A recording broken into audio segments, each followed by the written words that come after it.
السلام علیکم ورحمۃ اللہ وبرکاتہ۔ الحمد للہ رب العالمین والعاقبۃ للمتقین والصلاۃ والسلام علی رسولہ الکریم۔ اعوذ باللہ من الشیطان الرجیم، بسم اللہ الرحمن الرحیم۔ لقد کان لکم فی رسول اللہ اسوۃ حسنہ۔ محترم حضرات، ہم گفتگو کر رہے ہیں سیرت رسول اکرم حبیب مصطفیٰ صلی اللہ علیہ وسلم پر سلسلے وار۔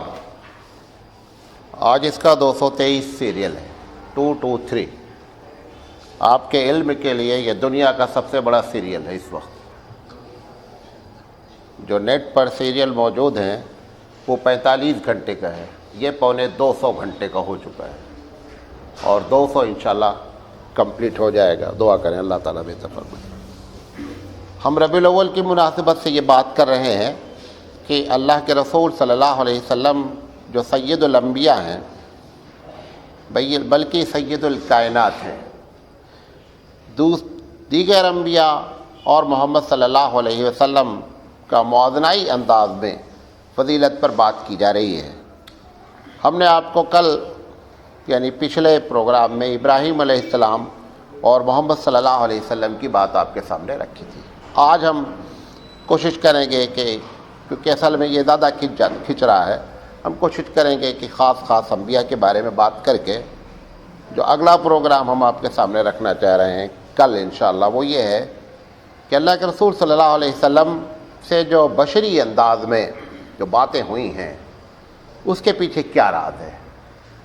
جیسے بھول جانا ہے، جیسے چوٹ لگ جانا ہے، اس کے سب کے پیچھے کیا راز ہے، انشاءاللہ کل دن دگیرے تو ہم بات کریں گے۔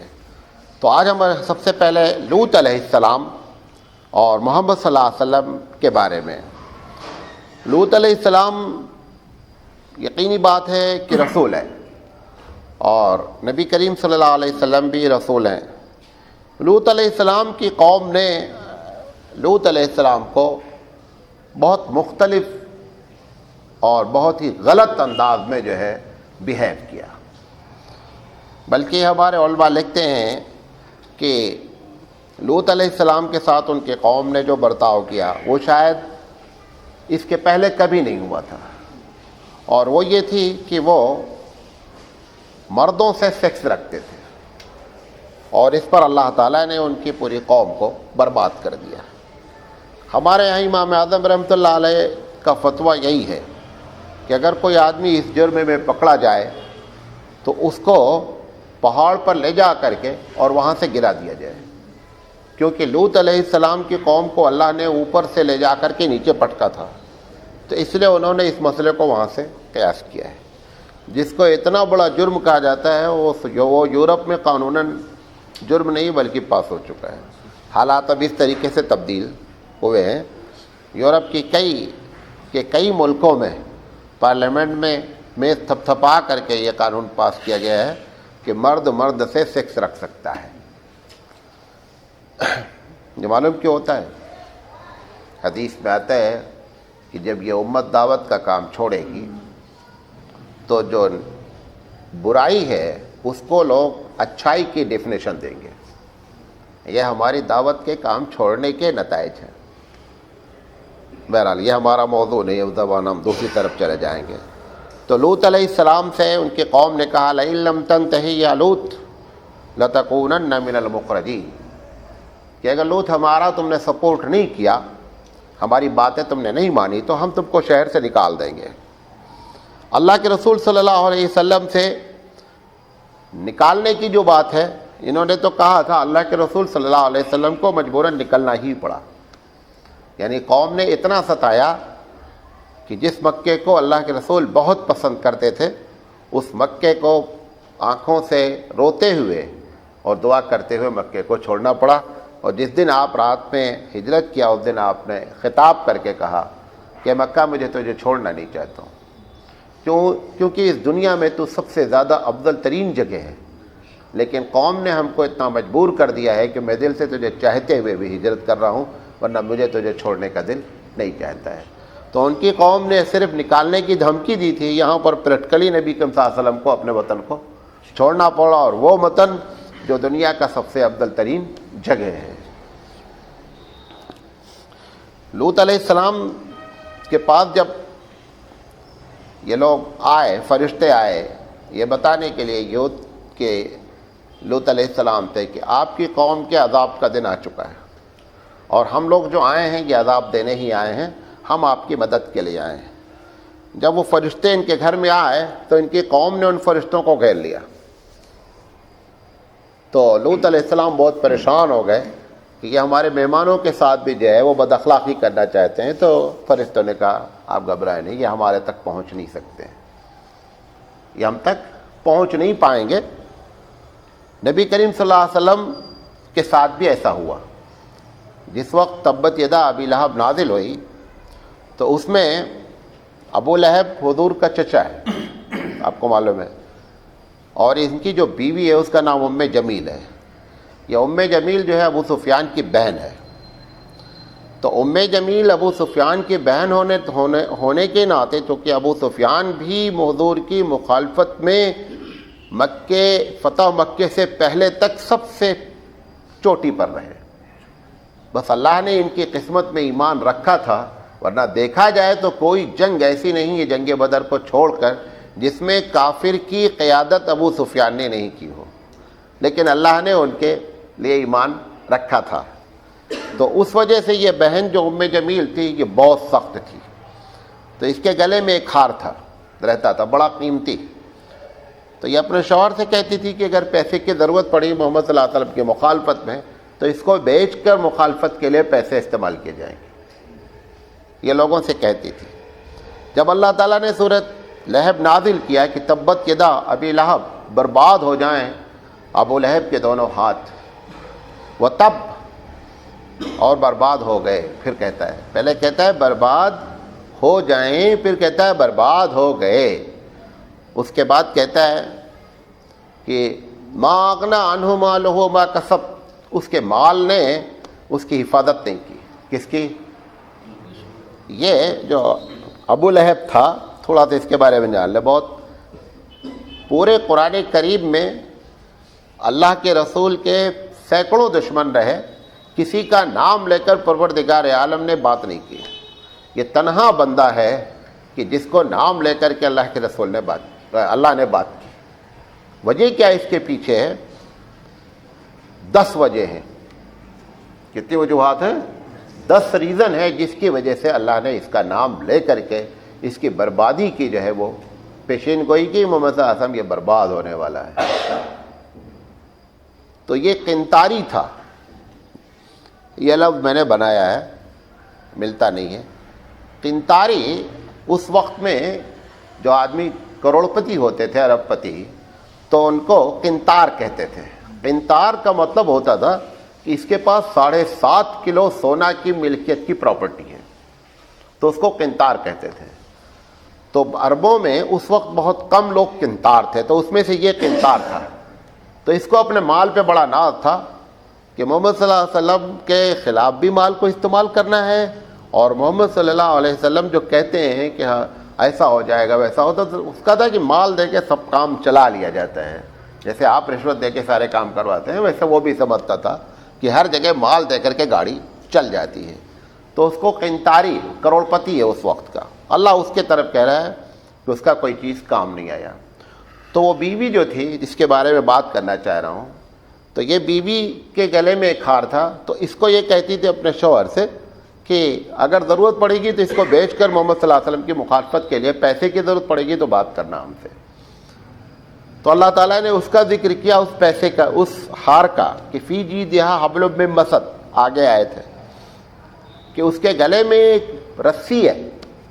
وہ گلے کی رسی کی وجہ کیا ہے کہ اس کو اپنے گلے کے ہار پہ بڑا ناز تھا، قیامت میں وہ آگ کی رسی بنے گی جس کے اوپر اس کو بڑا ناز تھا۔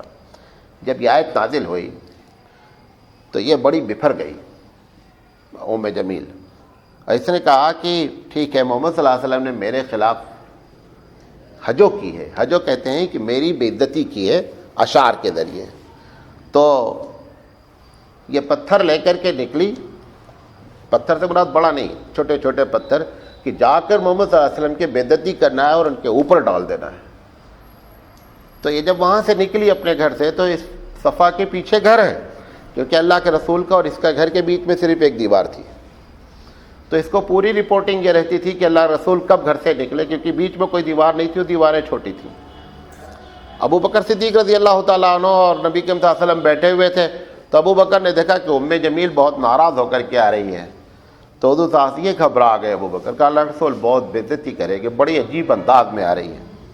حضور صلی اللہ علیہ وسلم نے فرمایا ابو بکر آنے دو، یہ آج ہم کو دیکھ نہیں پائے گی، آئے گی لیکن دیکھ نہیں پائے گی، فرشتوں نے ہم کو گھیر رکھا، آپ گھبرائے نہیں۔ جب وہ آئی سیدھے تو ابو بکر سے اس نے پوچھا تمہارے سانپ کدھر ہے جی؟ اب اللہ کے رسول کو تو پہلے ہی اللہ کے رسول نے ابو بکر کو بتا دیا تھا، ورنہ اب یقینی بات ہے جب کسی سے تم پوچھو گے تو گھبرا کر کے خود ہی بولے کہ تم کو نظر نہیں آتا یہ بیٹھے جی میں، تو اللہ کے رسول نے پہلے ہی ابو بکر کو بتا دیا تھا کہ آج ہم کو وہ دیکھ نہیں سکتی ہے۔ تو لوط علیہ السلام کے ساتھ بھی جب فرشتے آئے اور فرشتوں پر جب انہوں نے اٹیک کرنے کا ارادہ کیا تو فرشتوں نے کہا کہ ہم کوئی دیکھ نہیں پائے گے، آپ گھبرائیں نہیں۔ اللہ کے رسول صلی اللہ علیہ وسلم کو خود فرشتوں نے پروٹیکشن دیا۔ ہم موازنہ کر رہے ہیں نا، آپ سوچیں اب ہم ادھر چلے جائیں گے، ادھر ہم نہیں جا رہے ہیں، ہم موازنہ کر رہے ہیں کہ اس کو پروٹیکشن دیا۔ اور جب وہ آئی اور آ کر کے اس نے پوچھا کہ تمہارے سانپ کدھر ہے، تو ابو بکر نے مجھے بات کیا ہے، کیا بات ہے، کیوں اتنا آپ پریشان؟ کہا کہ میری انہوں نے حجو کی ہے شعر میں، تو انہوں نے کہا حضور تو شعر کہتے ہی نہیں، انہوں نے تو کبھی آپ کی حجو نہیں کی۔ تو اس نے وہ آیت پڑھی کہ انہوں نے کہا ہے کہ وَامْرَأَتُهُ حَمَّالَةَ الْحَطَبِ، کہ ابو جہل کی بیوی چغل خور ہے، لکڑیاں اکٹھے کرنے والی، دونوں معنی میں آتا ہے، لکڑی اکٹھا کرنا اور چغلی کرنا، کیونکہ لکڑی جو لوگ اکٹھا کرتے ہیں نا تو ایک ایک چن کے ڈالتے ہیں، چغلی کرتے تو کیا کرتے ہیں، وہ بھی ایک ایک بات نوٹ کر کے دوسرے کو ڈالتے ہیں، اس لیے اس سے محاورہ بنا لیا گیا چغلی کرنے والی کے لیے عربی میں لکڑی اکٹھا کرنے والی۔ انہوں نے کہا انہوں نے میرے بارے میں ایسا کہا، انہوں نے وہ شعر کہتے ہی نہیں ہیں، جو کہا ہے وہ اللہ نے کہا ہے، اس سے لڑنا ہے تو ایک دم میدان کھلا ہوا ہے، جو کرنا ہے جا کر کے اس کا بگاڑ لو، لیکن بے مطلب تم محمد صلی اللہ علیہ وسلم پر ناراض ہو رہی ہو۔ تو جب یہ چلی گئی تو ابو بکر نے پوچھا لگا رسول نظر نہیں، کیا فرشتے گھیر رکھے تھے؟ یہ تو اللہ کی رحمت ہوئی اس پر کہ اللہ نے اگر وہ مجھے پکڑ چھو دے بھی دیتی تو آج اس کے ایک ایک بوٹی یہیں فرشتے کر دیتے۔ اللہ نے مجھ سے وعدہ کر لیا تھا، مطلب اس کو آنے دو، آپ گھبرائے نہیں۔ تو لوط علیہ السلام کی جس طرح حفاظت اور فرشتوں کی حفاظت کے لیے پبلک سے کیا گیا، ایسے ہی اس جو ہے وہ بیہودہ عورت سے اللہ کے رسول صلی اللہ علیہ وسلم کو پروردگار عالم نے فرشتوں کو بھیج کر کے ان کی مدد فرمائی۔ ایک ایک بات کر رہے ہیں ورنہ بہت لمبی ہو جائے گی۔ اسماعیل علیہ السلام کی سب سے بڑی فضیلت یہ ہے کہ وہ ذبیح اللہ ہیں۔ آپ کو معلوم ہے اللہ کے رسول صلی اللہ علیہ وسلم اپنے بارے میں بتاتے ہیں کہ میں ابن الذبیحین ہوں، میں تو دو ذبیحوں کا بیٹا ہوں۔ ابراہیم علیہ السلام اسماعیل علیہ السلام کے خاندان سے ہے۔ اسماعیل علیہ السلام اور حبیب مصطفیٰ صلی اللہ علیہ وسلم کے درمیان میں تقریباً 2,2500 سال سے زیادہ کا فرق ہے، یہ 1,500 سال سے زیادہ کا فرق ہے۔ ابراہیم علیہ السلام اور عیسیٰ علیہ السلام میں 2,500 سال کا فرق ہے۔ ابراہیم علیہ السلام کے بعد جو انبیاء آئے سب کے سب نبی جو ہے نا وہ اسحاق علیہ السلام کے خاندان سے آئے۔ جو ابراہیم علیہ السلام کے دوسرے بیٹے اسماعیل علیہ السلام ہیں، اسماعیل علیہ السلام کے خاندان میں ایک ہی نبی پیدا ہوا، وہ کون ہے؟ اللہ کے رسول صلی اللہ علیہ وسلم ہے۔ تو اسماعیل علیہ السلام کے جب خاندان سے ہوئے تو یقینی بات ہے کہ اگر اپنے دادا تک جائیں گے تو یہ کہیں گے کہ میں اسماعیل علیہ السلام کیونکہ ذبیح تھے میں ان کا بیٹا ہوں، تو ایک تو اس وجہ سے وہ بیٹے ہیں۔ تو اگر ابراہیم کو ایک کی فضیلت ہے تو ان کو 2 کی فضیلت حاصل ہے۔ آپ کو معلوم ہے کہ ان کے باپ عبداللہ اور دادا ان کے جو ہے عبد المطلب، تو عبد المطلب نے قسم کھائی تھی کہ اگر مجھے 10 اولاد ہو گئی تو ایک کو ہم بیت اللہ کے پاس لا کر کے بلی چڑھا دیں گے، ذبح کر دیں گے۔ ہو گئی 10 لڑکے، تو اب انہوں نے پرچی ڈالی کہ کس کو ذبح کیا جائے 10 میں سے، تو اتفاق سے نام نکلا عبداللہ کا۔ ابھی عبداللہ کی شادی ہوئی تھی لیکن نبی صلی اللہ علیہ وسلم پیدا نہیں ہوئے تھے، تو بعض لوگ کہتے ہیں شادی نہیں ہوئی تھی۔ اب عبداللہ کا جب نام نکلا تو اب عبداللہ کے کا جو ننیال تھا وہ بڑا تگڑا تھا، تو ننیال والوں نے ان کے اوپر پریشر ڈالا کہ میں اپنے نواسے کو ذبح ہونے نہیں دوں گا۔ تم دوسرے بیٹے کو کرو. اب یقینی بات ہے جب ایک کا نام کھل چکا تو دوسرا بیٹا کیوں اپنی گردن پیش کرے گا؟ تو اس میں کافی اختلاف ہوا. بہرحال ان کے زمانے میں ایک عورت تھی، جب زیادہ معاملہ بگڑ جاتا تھا تو وہ ایک جنگل کے قریب میں رہتی تھی، اس سے جا کر کے اپنے مسئلے کو رکھتے تھے، وہ جو مسئلہ حل کرتی تھی اسی کو فالو کرتے تھے. تو عبد المطلب اس کے پاس گئے، بتایا بھائی ایسی سی بات ہے اور ہم نے قسم کھائی کہ عبداللہ کا نام نکلا ہے، عبداللہ کے پریشر ننیال کا پڑ رہا اور میں ذبح نہیں کر پا رہا ہوں. تو اس نے مشورہ دیا کہ ایسا کرو کہ عبداللہ کے بدلے میں اونٹ ذبح کر دو. تو کتنا اونٹ ذبح کیا جائے؟ اس نے کہا 10 اونٹ رکھو اور پرچی رکھو، 2 پرچی رکھو، ایک پہ لکھو 10 اونٹ، ایک پہ لکھو عبداللہ. پرچی نکالو، اگر 10 اونٹ کی پرچی نکل آئے تو اس کا مطلب 10 اونٹ عبداللہ کے مقابلے میں کافی ہو جائے گا. کہا ٹھیک ہے. اب عبد المطلب نے جب پرچی نکالی تو پھر عبداللہ کا نام نکلا. تو انہوں نے کہا اس کا مطلب 10 سے اللہ راضی نہیں ہے اور بڑھاؤ. ایسے 10 بڑھایا، 20 بڑھایا، 30 بڑھایا، 100 جب پہنچا، 100 اونٹ جب پرچی عبد المطلب نے نکالی تو آپ کی پرچی کس کی نکلی؟ 100 اونٹ کی نکلی. تو اس عورت نے کہا اس کا مطلب کہ عبداللہ کی جان کا بدلہ 100 اونٹ ہے، 100 اونٹ آپ ذبح کریں، عبداللہ کو چھوڑ دیں. اس بنیاد پہ اللہ کے رسول صلی اللہ علیہ وسلم نے فرمایا کہ میں ابن الذبیحین ہوں، میرے باپ بھی ذبح ہونے کے قریب تھے، اللہ نے حفاظت کی، اور میں اسماعیل علیہ السلام کے خاندان سے ہوں، لہذا اس بنیاد پر ہم 2 ذبیحوں کے بیٹے ہیں. تو یہ فضیلت بھی اللہ کے رسول کو حاصل ہے. اچھا، اس کے بعد یوسف علیہ السلام. یوسف علیہ السلام کو قتل کی کوشش کی گئی، قتل نہیں کر پائے. اللہ رسول صلی اللہ علیہ وسلم کو وہ 9 مرتبہ قتل کا حملہ کیا گیا، 9 مرتبہ سازش رچی گئی، 2 یا 3 مرتبہ حملہ کیا گیا، لیکن اللہ کے رسول صلی اللہ علیہ وسلم کو پروردگار عالم نے حفاظت فرمائی. تو یوسف علیہ السلام کے ساتھ معاملہ اگر قتل کا 1 مرتبہ ہوا تو حبیب مصطفیٰ کے ساتھ 9 مرتبہ ہوا. اور جتنے لوگوں نے قتل کی کوشش کی اگر وہ مسلمان ہو گئے تو ٹھیک، ورنہ کوئی بچا نہیں. سب کے ساتھ اللہ نے خود نپٹ لیا اور سب کو جو ہے وہ کافر کردار تک پہنچایا. اچھا، یوسف علیہ السلام کو اللہ نے جب وہ قحط پڑا تو انہوں نے وہ غلے کا کام تقسیم کیا. نبی کریم صلی اللہ علیہ وسلم جب مکہ چھوڑ کر آ گئے تو مکے میں قحط پڑ گیا. تو مکے والوں نے اللہ کے رسول صلی اللہ علیہ وسلم سے مدد طلب کی. حالانکہ اگر دیکھا جائے تو سائیکولوجیکلی طور پر کہ جس کو تم نے اپنے گھر سے جو ہے وہ رہنے نہیں دیا ہے اسے سے تم مدد طلب کر رہے ہو، لیکن اللہ کے رسول رحمۃ للعالمین ہے، انہوں نے اس معاملے کو انسانیت سے نہیں جوڑا. تمہارے اوپر قحط پڑا ہے، کھانے کی کمی ہے، اللہ کے رسول نے مسلمانوں سے اپیل کی کہ آپ مکے کی مدد کیجیے. یہ کسی نے نہیں کہا کہ نہیں مکے والے نے آپ کو ستایا، ہم کو ستایا، ہم کو یہاں مار کر بھگایا، ہم لوگ کو ستایا. اللہ کے رسول نے کہا وہ الگ میٹر ہے، یہ انسانیت کے ناطے الگ میٹر ہے. ایسے یوسف علیہ السلام کے بھائیوں نے یوسف کو ستایا، لیکن جب غلہ دینے کی بات آئی تو یوسف نے بھائیوں کو بھی غلہ دیا. ایسے ہی اللہ کے رسول صلی اللہ علیہ وسلم کو جب غلہ دینے کی بات آئی تو جن لوگوں نے ستایا تھا ان کو بھی آپ نے غلہ دیا. تو اس میں بھی اللہ کے رسول صلی اللہ علیہ وسلم کے موازنائی انداز میں اللہ کے رسول صلی اللہ علیہ وسلم ان کے برابر رہے ہیں. یوسف علیہ السلام کو بادشاہت ملی، بادشاہت میں ایک شعبہ ملا. بہت لوگ کہتے ہیں کہ جس کو آج آپ کہتے ہیں فوڈ منسٹر، تو اس وقت جو فوڈ کا ڈپارٹمنٹ تھا وہ یوسف کو سونپا گیا، اور یوسف علیہ السلام نے اس کو 14 سال تک ڈیل کیا. 14 سال کیوں ڈیل کیا معلوم آپ کو؟ جو خواب دیکھا تھا بادشاہ نے اس میں یہ تھا کہ 7 سال بہت اچھے آئیں گے، 7 سال کے بعد بڑی پرابلم ہونے والی ہے. تو یوسف علیہ السلام نے کہا کہ جو پرابلم آنے والے ایئرس ہیں وہ 7 کے بعد ہے، پہلے خوشحالی ہوگی پھر 7 سال بدحالی ہوگی. تو ایسا کرتے ہیں کہ 7 سال غلہ جمع کرتے ہیں، اسٹاک کرتے ہیں. اب اسٹاک کرنے کے لیے کولڈ اسٹوریج تو تھے نہیں، کہاں اسٹاک کیا جائے؟ اللہ نے ان کے دماغ میں بات ڈالی اور آج تک وہی سسٹم گاؤں میں استعمال ہوتا ہے. انہوں نے کہا کہ ہر اناج کو اس کے بالی میں رہنے دو، نکالو نہیں سمجھے؟ جیسے بھٹا ہے، کیا بولتے ہیں بھٹے کو؟ بھٹا. بھٹے کو اگر آپ چھیل دیں گے تب تو وہ خراب ہوگا، اگر آپ اسی میں لگا رہنے دیں گے آپ 10 سال بھی رکھیں گے خراب نہیں ہوگا. ایسے ہی گندم ہے، گیہوں ہے، اگر آپ اس کو نکال لیں گے تو خراب ہونے کے چانس ہے، اس میں گھن لگ جائے یا نمی پکڑ لے. اگر بالی میں چھوڑ دیں گے تو کچھ نہیں ہونا ہے. تو یوسف علیہ السلام نے لوگوں سے کہا کہ 7 سال تک اکٹھا کرو، اسٹاک کرو، اتنا نکالو جتنا تم کو کھانا ہے. پھر 7 سال اسی چیز کو کیا کیا جائے گا؟ سپلائی کیا جائے گا. اور اسی طریقے سے 14 سال کو انہوں نے کنٹرول کیا. تو ان کے بھائی بھی اس جنہوں نے ان کو قتل کی سازش کی تھی وہ بھی اس میں آئے غلہ لینے، تو انہوں نے غلہ دیا۔ تو حضور صلی اللہ علیہ وسلم کو قتل کرنے والے، سازش کرنے والے، وہاں مکے میں نہ رہ دینے والے، صحابہ کو ستانے والے، سب کے اوپر مصیبت آئی اور اللہ کے رسول صلی اللہ علیہ وسلم نے ان کو غلہ سپلائی کیا۔ یوسف علیہ السلام کو 12 سال جیل ہوئی، جو بڑی خطرناک تھی۔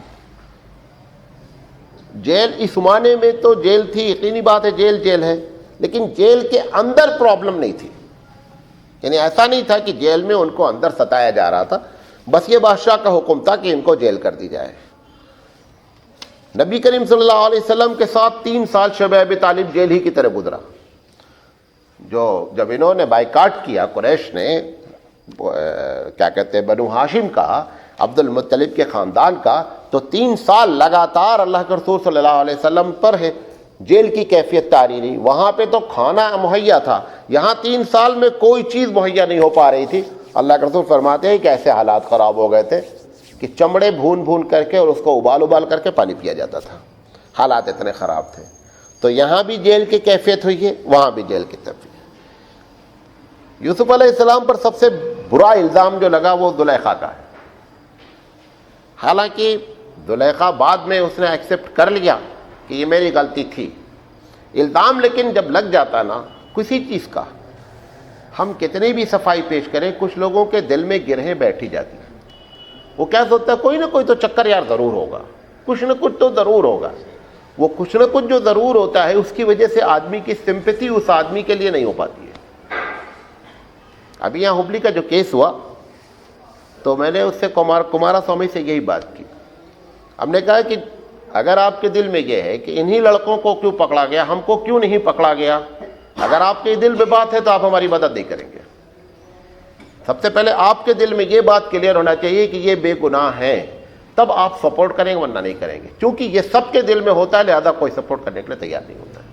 اگر یہ بات کسی کے دل میں اتر جائے کہ جو ہوا ہے وہ 100% غلط ہوا ہے، تب وہ سپورٹ کرے گا۔ لیکن اندر اندر یار انہی کو کیوں پکڑا، ہمارے بچے کو کیوں نہیں پکڑا، جب ان کے بچے کو پکڑ لیتا تو دوسرے والے بھی کہتے ہیں کہ ان کے بچے کو پکڑا، ہمارے بچے۔ یہی سسٹم پچھلے 10 سال سے ہندوستان میں چل رہا ہے۔ سمجھ میں آ رہی بات؟ ابھی 1 ہفتہ پہلے آل انڈیا ریڈیو نے نیوز لگائی، ابھی آپ نے دیکھا ہوگا سپریم کورٹ نے 2 لوگوں کو جن کے اوپر آتنکوادی کا کیس تھا، سپریم کورٹ نے ان کو بری کر دیا۔ تو نیوز کیا لگنی چاہیے؟ نیوز لگنی چاہیے کہ بھئی 2 آدمی جو مجرم قرار دیے گئے تھے، ملزم جو قرار دیے گئے تھے وہ بری ہو گئے، یہ نیوز لگنی چاہیے۔ سب سے زیادہ شرارت میڈیا کرتی ہے۔ میڈیا نے کیا شرارت لگائی کہ سپریم کورٹ نے 2 آتنکوادیوں کو بری کر دیا۔ یہ نیوز خود بتا رہی ہے کہ تم نے آتنکوادی مانا اور ماننے کے بعد آپ کو بری کر دیا۔ یہ دونوں لفظ مجرم اور ملزم عربی لفظ ہیں۔ ملزم کہتے ہیں جس پر الزام لگا، مجرم کہتے ہیں کہ الزام کے بعد کیس چلا، آدمی نے گلٹی فیل کی، اپنی بات، اپنی غلطی کا احساس کیا، اب جب سزا سنا آئے گا تو وہ کیا ہو جائے گا؟ مجرم۔ مجرم الگ چیز ہوتی ہے، ملزم پہلی ہیڈنگ میں آتا ہے 2 مجرم پکڑے گئے۔ ارے مجرم تو اس وقت ہو گئے جب ججمنٹ ہوگا، ابھی تو ملزم ہے۔ لیکن میڈیا اس طریقے سے وہ جو ہے لوگوں کو بہکاتی ہے۔ تو بہرحال جب یہ یوسف علیہ السلام نے بہت کہا یہ بات کہ سارا چکر جو ہے وہ زلیخا کا ہے، لیکن اب بدنامی تو آئی نا۔ اللہ کے رسول صلی اللہ علیہ وسلم کے ساتھ بھی جو زینب کی شادی ہوئی اس میں بھی اسی قسم کی لوگوں نے بدنامی کرنے کی کوشش کی، حالانکہ سارا چکر منافقین کا تھا کہ پہلے سے حضور صلی اللہ علیہ وسلم زینب سے شادی چاہتے تھے، بیچ میں یہ زید سے شادی کر کے سب چکر چلا کر کے نعوذ باللہ، اور بعد میں اپنے ساتھ شادی کی۔ حالانکہ بیوقوفی کی بات ہے، حضور صلی اللہ علیہ وسلم کی رشتہ دار ہیں، پھوپھی زاد بہن ہیں، زید سے شادی کر کے پھر ان کو طلاق دلا کر کے پھر شادی کرنے کے بجائے کوئی بات ہی نہیں، پہلے ہی شادی کر لیتے۔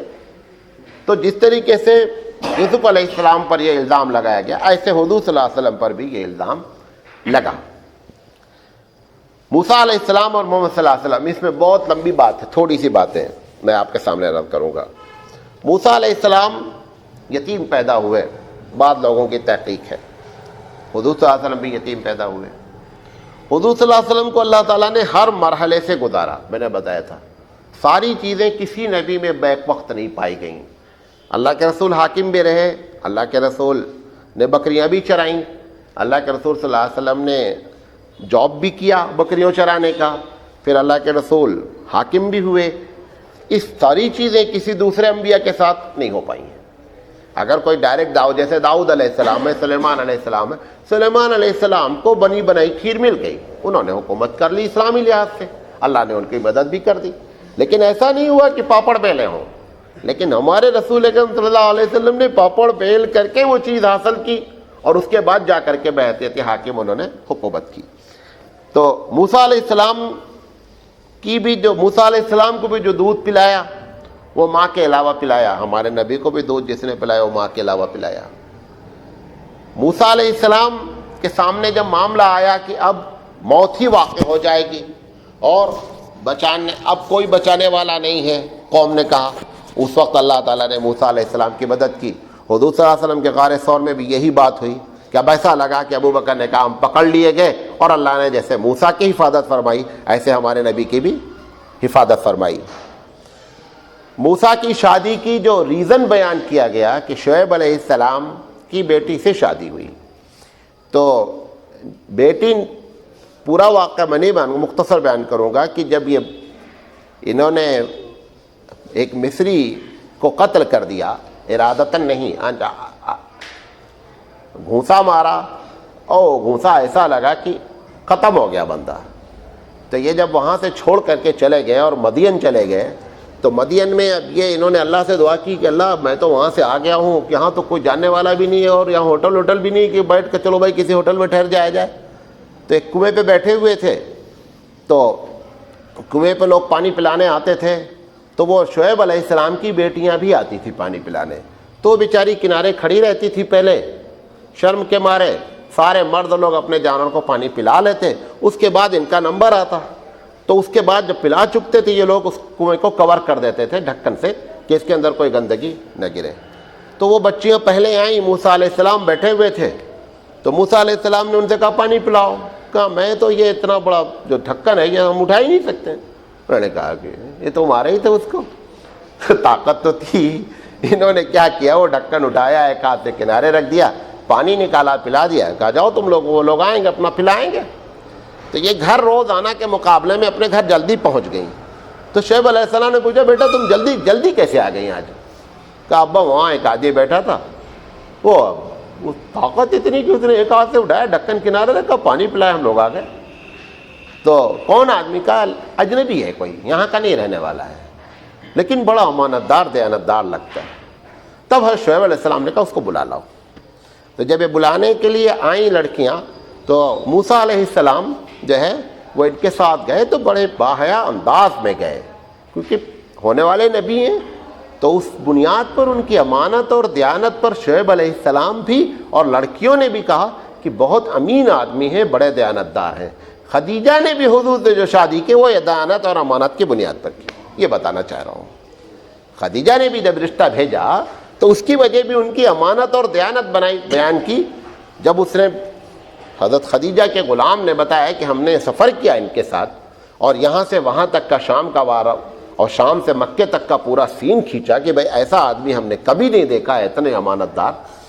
تو اللہ کے رسول صلی اللہ علیہ وسلم کی اس امانت اور دیانت پر حضرت خدیجہ نے ان کو رشتہ بھیجا. تو شعیب علیہ السلام نے اگر شادی موسیٰ سے امانت کی بنیاد پر کی, تو اللہ کے رسول کی شادی بھی خدیجہ سے امانت اور دیانت کی بنیاد پر ہوئی.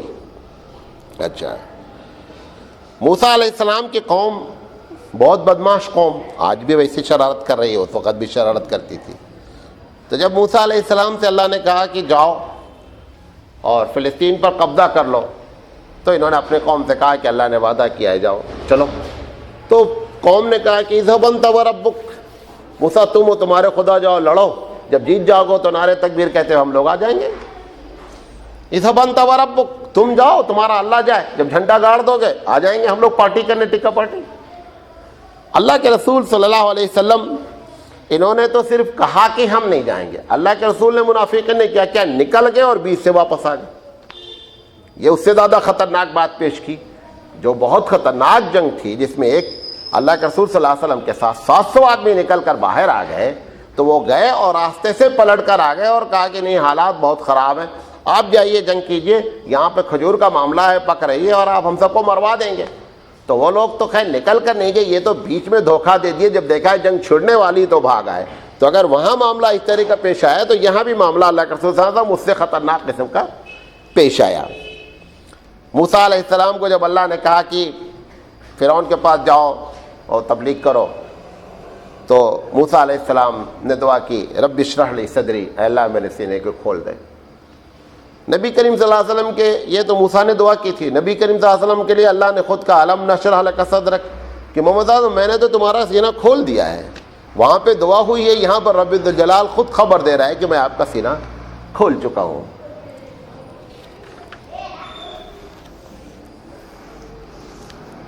سلیمان علیہ السلام کا ایک واقعہ نقل کرتا ہوں،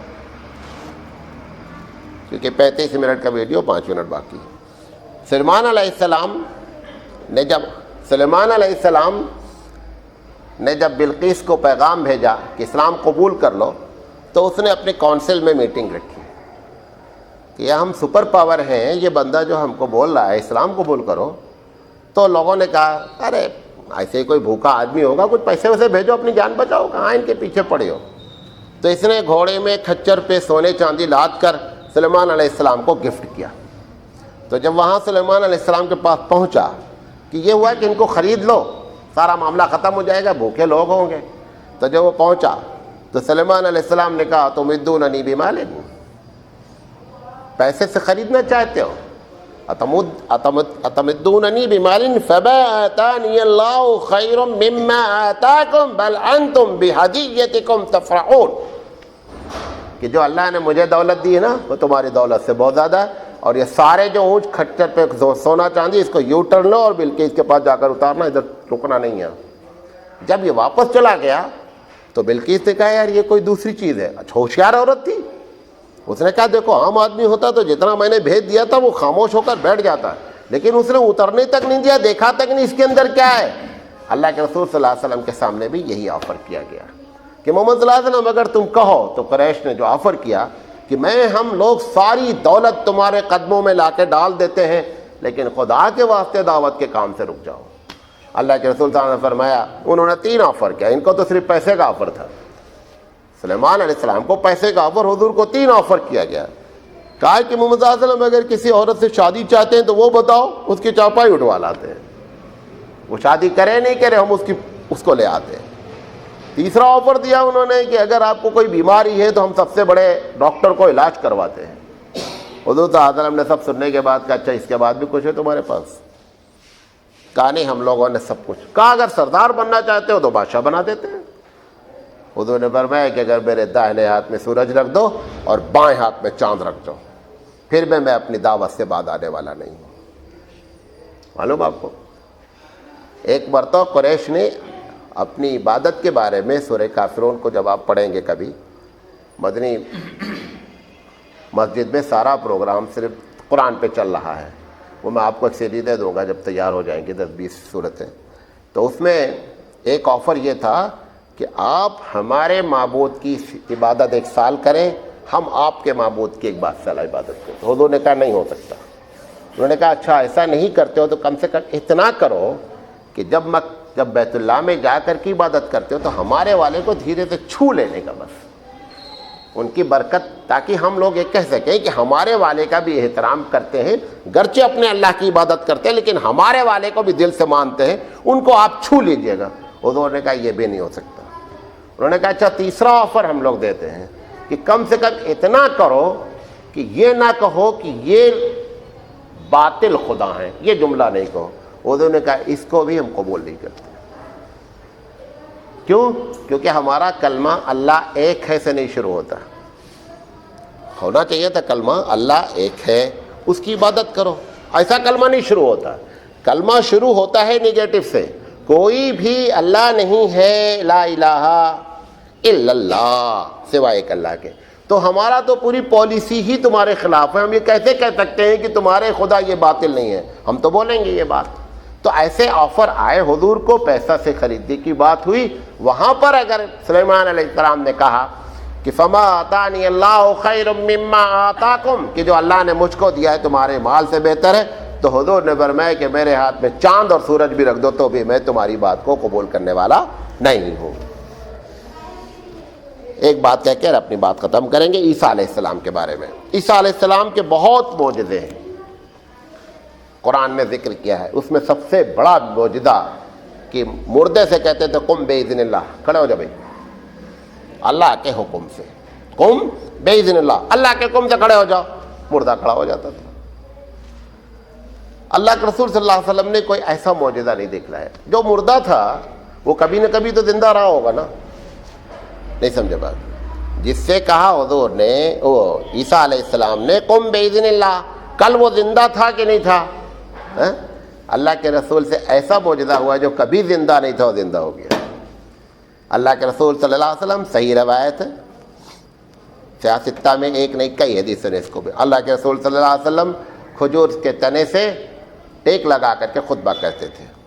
ایک صحابی کارپینٹر کا کام کرتے تھے۔ اب کھجور کا جو درخت ہوتا ہے تو وہ کھردرا ہوتا ہے نا، تو ان کو محسوس ہوا کہ اللہ کے رسول کے لیے اگر اچھا سے ممبر بنا دیا جائے تو اس پر بیٹھ کر ذرا آرام لگا کر کے بات کریں گے لوگوں سے۔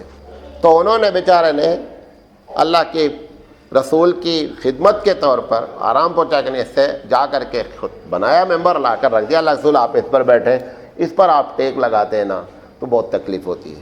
جیسے ہی اللہ کے رسول اس ممبر پر بیٹھے، صحابہ کہتے ہیں کہ وہ کھجور کے درخت سے رونے کی آواز ہم سب نے سنی، اور کھجور کا درخت رونے لگا۔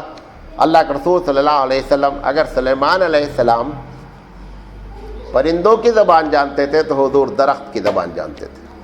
پرندے میں تو جان ہوتی جو نظر آتی ہے، لیکن درخت میں تو جان ہوتی نظر نہیں آتی ہے۔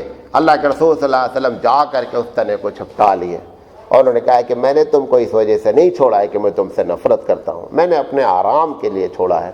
اور جیسے کسی بچے کو تھپ تھپایا جاتا ہے، ویسے آپ نے اس تنے کے درخت کو تھپ تھپایا، تب اس کا جا کر کے رونا خاموش ہوا۔ تو یہ جو رویا یہ کبھی زندہ نہیں تھا، زندہ ہوا ہے۔ عیسیٰ علیہ السلام نے جس کو زندہ کیا وہ کبھی نہ کبھی زندہ تھا۔ لہذا ہمارے رسول کرم صلی اللہ علیہ وسلم کی ذات گرامی تمام انبیاء پر افضل ہے۔ یہ ایک الگ بات ہے، ہم تنقید کسی کی نہیں کرتے ہیں، ہر نبی پر ہمارا ایمان ہے، کیونکہ امام مسلمان جو ہے کسی نبی کا بھی انکار کرنے سے مومن کی لسٹ سے خارج ہو جاتا ہے۔ لیکن جو سید الانبیاء کہا جاتا ہے اس کی وجوہات ہے، سارے نبیوں کی ساری چیزیں میں نے کوشش کی ایک ایک دو بیان کرنے کی، وہ اگر ایک ایک وہاں موجود ہے تو یہاں کمپلیٹ وہ ساری چیزیں ہیں، اس لیے آپ سید الانبیاء ہیں۔ وآخر دعوانا ان الحمد للہ رب العالمین۔ سبحان اللہ بحمدہ، سبحانک اللہم بحمدک، اشہد ان لا الہ الا انت، استغفرک واتوب الیک۔